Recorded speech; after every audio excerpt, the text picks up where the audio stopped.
नमस्ते, कैसे हैं आप सब।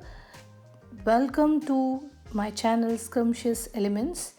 एंड आज हम जो बनाने जा रहे हैं वो बहुत ही सिंपल और घरेलू सब्ज़ी है और हम ट्राई करेंगे बहुत कम मसालों के साथ में, सिंपल मसालों के साथ में और इजी ट्रिक्स और टेक्निक्स के साथ में हम इसको बनाएंगे।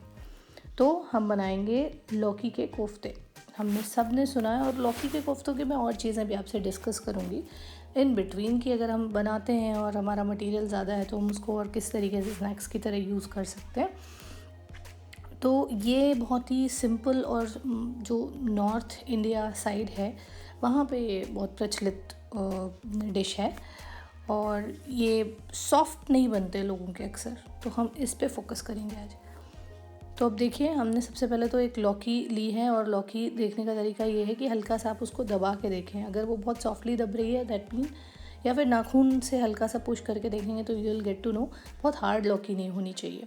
तो बस लौकी को पील कर लीजिए। फिर उसके बाद में हम जो मीडियम साइज़ का ग्रेटर होता है, अगर आप इस तरीके का जैसा मेरा है ऐसा लेंगे तो आपको 3 तरीके के ग्रेटर का साइज़ेस मिलेंगे। एक बहुत बड़ा सांचा होता है, उसमें नहीं, हम मीडियम साइज़ वाले में करेंगे। छोटे वाले में फिर बहुत छोटे हो जाते हैं तो लच्छे पता नहीं चलेंगे। बस इसमें हमने 1 चम्मच धनिया, फ्रेश धनिया डाल दी चॉप्ड, हरी मिर्ची डाल दी चॉप्ड और थोड़ा सा हमने हींग डाल दिया इसमें, करीबन 1/4 टीस्पून। और उसके बाद में हमने रेड चिली फ्लेक्स डाल देने हैं 1/2 teaspoon and then cumin powder और क्यूमिन। फिर उसके बाद में भुना जीरा आप 1/4 चम्मच अगर डाल देते हैं और सॉल्ट फिर आप अपनी टेस्ट के अनुसार डालिए। 1/2 टेबल स्पून आप गरम मसाला भी इसमें डाल दीजिए।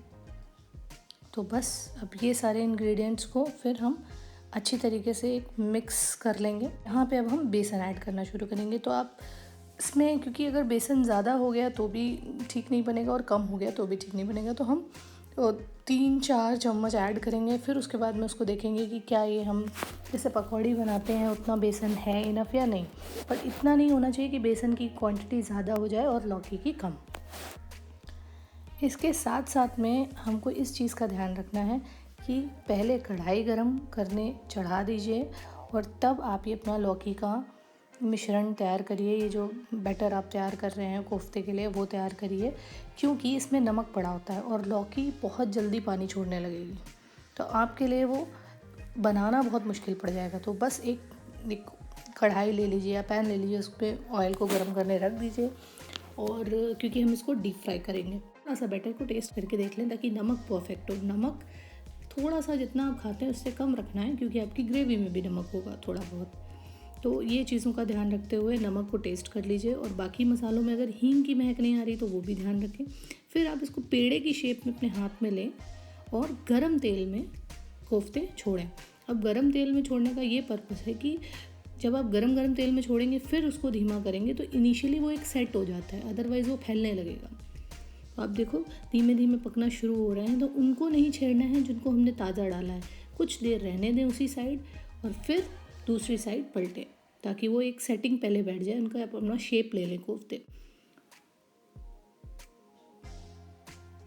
तो इनको क्रिम्सन रेड जब तक होते हैं, ये धीमे और तेज़, ये कॉम्बिनेशन खाने में बहुत ज़रूरी है।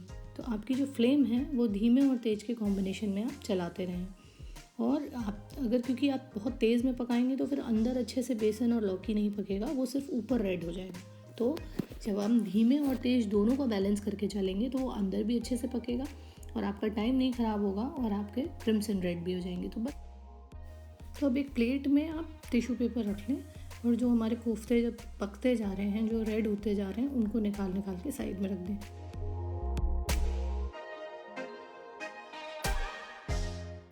तो चलिए अब ग्रेवी की तैयारी कर लेते हैं। 1 टेबलस्पून जिंजर आप कस कर लीजिए, कद्दूकस कर लीजिए और 2 से 3 चिली ले लीजिए। अगर आप तीखा ज़्यादा खाते हैं तो थोड़ा और ले लीजिए। 8 से 10 गार्लिक क्लोव्स ले लीजिए और 2 मिड साइज़ अनियन ले लीजिए और इन सबको हम अच्छी तरीके से पीस लेंगे। अब कढ़ाई का एक्स्ट्रा तेल निकाल देते हैं और सिर्फ 4 चम्मच तेल उसमें रहने देते हैं। 1/4 टीस्पून हींग डालिए गरम तेल में और आधा चम्मच जीरा डाल दीजिए। फिर हमारा जो ग्राइंडेड पेस्ट था वो हम प्याज वाला और लहसुन वाला वो डाल देंगे। अब इसको हम हल्का हल्का पकने देंगे। ये जब रेड हो जाएगा तब हम इसको नेक्स्ट प्रोसेस में लाएंगे। तब तक के लिए इसको बीच बीच में चलाते रहेंगे धीमी आंच में, मीडियम और धीमी आंच में ही हमको हमारी गैस रखनी है। तो जब ये पेस्ट जो है वो तेल छोड़ने लगे अच्छे से और हल्का हल्का रेडिश होना स्टार्ट हो जाए, पिंकिश होने लगेगा और आपका प्याज का जो पेस्ट है हल्का हो जाएगा। अगर आप चला रहे हो स्पैचुला से तो आपको पता चलेगा कि हल्का हो गया है। तो इसमें थोड़ा सा नमक डाल,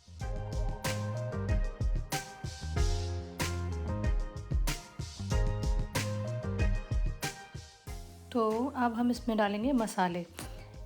1.5 टेबलस्पून के आसपास आप इसमें डाल दीजिए हल्दी और 1 टेबलस्पून के या half tablespoon red chilli powder, अगर कश्मीरी है तो 1 टेबलस्पून भी डालिए। 1 से 1.5 टेबलस्पून धनिया पाउडर डालेंगे और प्रेफर करिएगा अगर घर का कुटा हुआ होगा थोड़ा मोटा, बहुत पाउडरी ना हो तो बहुत अच्छा है। और हम हाफ़ टेबल स्पून इसमें अगर किचन किंग डाल देते हैं तो टेस्ट तो आउट ऑफ द वर्ल्ड बनेगा। तो बस अब जब ये थोड़ी देर के लिए आप पक जाता है, जब ये भुन जाते हैं मसाले तेल में, क्योंकि तेल ऑलरेडी छोड़ रहा था हमारा जो बैटर था, तो अब इसमें हम 1.5 कप के आसपास पानी डाल देंगे और इसको लिड रख के थोड़ी देर पकने देंगे। इससे क्या होता है, जो मसाले हैं वो एक तो आपस में मर्ज हो जाते हैं, फूल जाते हैं अच्छी तरीके से। तो इसको बस ढक दीजिए और 5 मिनट 10 मिनट के लिए इसको, एटलीस्ट 5 मिनट के लिए तो छोड़ ही दीजिए और फिर थोड़ा सा वापस खोल के इसको हम चलाएंगे। फिर हमें लगेगा तो थोड़ा हम पानी डाल भी सकते हैं, नहीं तो इसको पकने दें खुले में ही, धीमे में। ये जो पानी पड़ा हुआ मसाला है ये आपके सारे मसाले फुला देगा। वो पहले के ज़माने में नहीं, लोग मसाले को गीला पीसते थे फिर सब्ज़ी बनाते थे, बस वही इफेक्ट इसमें दे देगा। तो ये एक तरीके से आपका बहुत ही पुराना वाला ऑथेंटिक आपको फील दे देगा, क्योंकि आपके मसाले जो हैं वो बहुत अच्छी तरीके से गीले होके फूल के भुन गए हैं। तो बस जैसे ही इसमें से तेल छूटने लगे अच्छी तरीके से, ये मेक श्योर करना है कि ये भुन जाए, क्योंकि मसाले जब आप पानी डालेंगे और जब मसाले फूलेंगे तो आपकी ग्रेवी 2 गुना हो जाएगी। देखिए कितनी अच्छी तरीके से मसालों का कलर भी निकलना शुरू हुआ है। रेड चिली जो हमने डाली थी कश्मीरी, उसका कलर निकलना शुरू हुआ है। तो ये बहुत ही एक बढ़िया रेसिपी है और इसमें हम टमाटर नहीं डालते हैं, द बेस्ट पॉइंट। तो बहुत सिंपल तरीके से बनता है और ये जो ग्रेवी बन रही है ये आप और सब्जियों के लिए भी यूज़ कर सकते हैं। तो अब आपको जितना पानी चाहिए है उतना आप इसमें पानी डाल लीजिए और ये ध्यान रखें कि जब आप इसमें हमारे कोफ्ते डालेंगे तो ये पानी सोखेंगे, तो नॉर्मल से थोड़ा पानी ज़्यादा और हल्का सा नमक। अब नमक का बैलेंस आपको याद रखना है कि आपने कोफ्ते में कितना डाला है और इसमें आपको कितना चाहिए।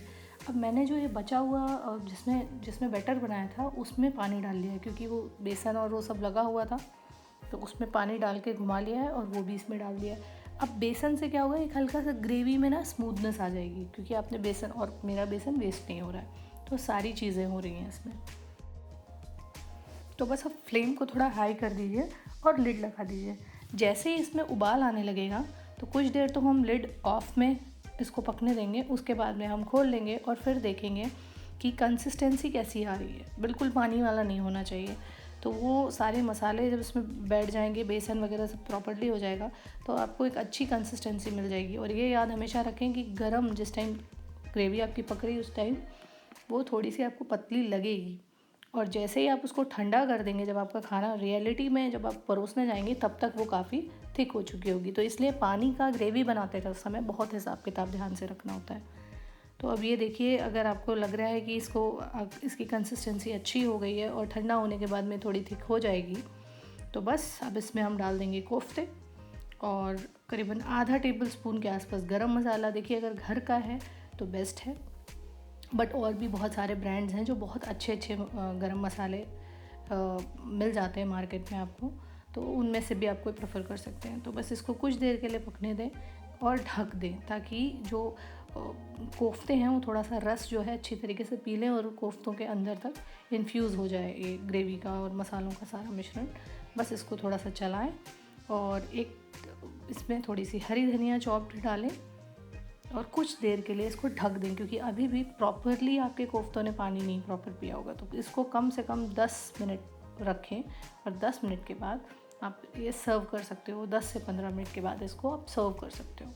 तो बस इसको रोटी के साथ, अगर आप घर में सिंपल खाना बना रहे हो तो उसके लिए रोटी के साथ आप इसको सर्व कर सकते हैं, पराठे के साथ सर्व कर सकते हैं। और इसका कॉम्बिनेशन राइस के साथ भी बहुत बढ़िया लगता है, चाहे वो जीरा राइस हो या प्लेन बॉइल्ड राइस हो। तो बस अब आपको आई होप ये वीडियो पसंद आया है, और अगर कहीं कोई और टिप्स या कुछ मुझसे छूट गया है जो आपको लगता है कि पूछना है, प्लीज़ कमेंट में ज़रूर पूछिए। मेरे वीडियो को लाइक करो, शेयर करो, सब्सक्राइब करो and spread love through cooking. Bone appétit.